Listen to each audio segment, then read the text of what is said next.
माळशिरस पंचायत समितीच्या सभापती आणि उपसभापती पदासाठी जांगडगुता झाला असून सभापती पदासाठी रेश्माताई जगन्नाथ माने फायनल होणार का असा सूर उमटलाय.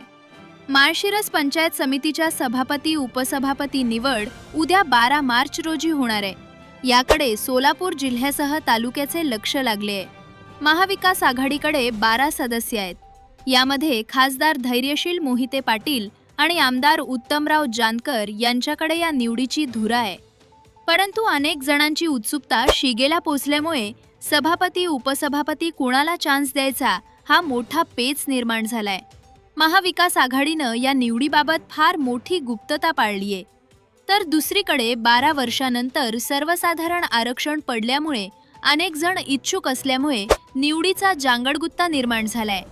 गोरडवाडी पंचायत समिती गणातून रेश्माताई जगन्नाथ माने या निवडून आल्या आहेत. त्यांनी निवडून आल्यावर सभापती फिक्स अशा प्रकारचे सोशल मीडियावर प्रतिक्रिया व्यक्त केल्या होत्या. त्या इच्छुक असल्यामुळे खासदार धैर्यशील मोहिते पाटील आणि आमदार उत्तमराव जानकर यांच्यापुढे फार मोठा पेच निर्माण झालाय. तर खासदार धैर्यशील मोहिते पाटील आणि आमदार उत्तमराव जानकर हे रेश्माताई जगन्नाथ माने यांना संधी देणार का? तर दुसरीकडे रेश्माताई जगन्नाथ माने या सभापती पदासाठी आग्रही आहेत.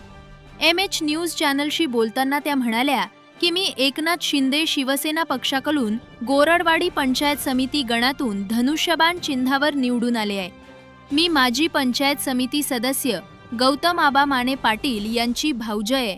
तर मांडवे जिल्हा परिषद गटातून गौतम आबा माने पाटील हे निवडून आले आहेत.